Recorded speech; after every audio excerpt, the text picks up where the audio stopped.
பண்டருக்கு ஒரு phone call வருது. Sir, நான் டி நகர்ல இருந்து பேசுறேன், உங்ககிட்ட உங்க பொண்ணு கல்யாண விஷயமா கொஞ்சம் பேசணும். அதுக்கு அந்த பொண்ணோட அப்பா சொல்றாரு, நீங்க என் பொண்ணு கல்யாண விஷயமா பேசுறதுக்கு முன்னால நாங்க எங்க பொண்ணுக்கு எப்படிப்பட்ட வரனா பாக்குறோம்னு சொல்றோம், அப்புறம் நீங்க பேசுங்கன்றாரு. போன் பண்ணவர் சொல்றாரு, சார் கொஞ்சம் பொறுங்க, நான் என்ன சொல்ல வரேன்னா, பொண்ணோட அப்பா பேசவே விடல, நீங்க ஒன்னும் சொல்ல வேணாம், நான் சொல்றத முதல்ல கேளுங்க, பிறகு நீங்க சொல்லுங்க. சரி, முதல்ல நீங்க என்ன சொல்லணும்னு சொல்லுங்க, அப்புறம் நான் சொல்றேன் அப்படின்னாரு. பண்ணவர் போய் எரிச்சல் ஆயிட்டாரு.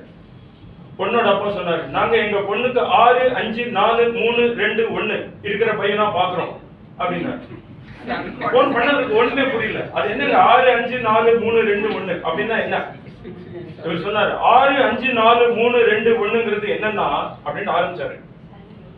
6னா பையன் 6 டிஜிட்ல சம்பளம் வாங்கணும், அதாவது குறைஞ்சபட்சம் மாசம் 1 லட்சம் சம்பாதிக்கணும்.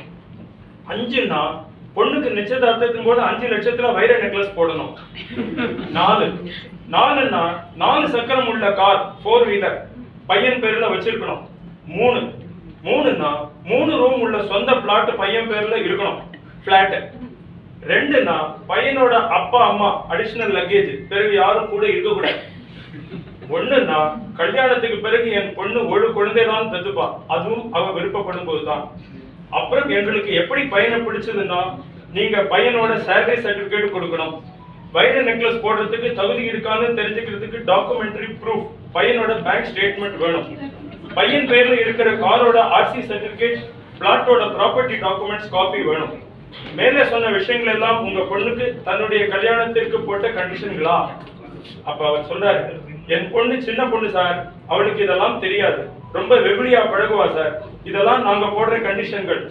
ஒரே பொண்ணு ரொம்ப செல்லம் கொடுத்து வளர்த்திருக்கிறோம், புகுந்த வீட்டுல போய் கஷ்டப்படக்கூடாது என்பதற்காக நாங்க போடுற கண்டிஷன்கள் தான் இது.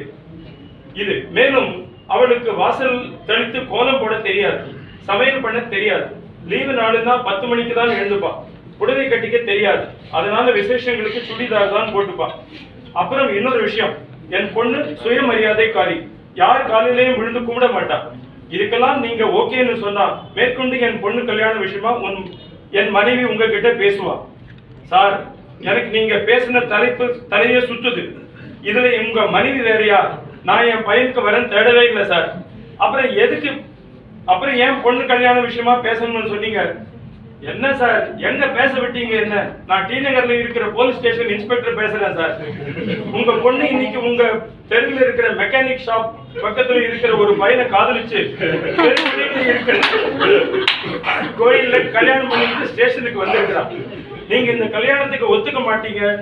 மேலும் நீங்க உங்க ஊர் ஜனத்தை கொண்டு கல்யாணம் பண்ணினா இவங்களை பிரிச்சுடுவீங்களாம், அதனால அவங்க குடும்பம் நடத்துறதுக்கு போலீஸ் ஸ்டேஷன்ல ப்ரொடெக்ஷன் வேணும்னு வந்திருக்காங்க சார்.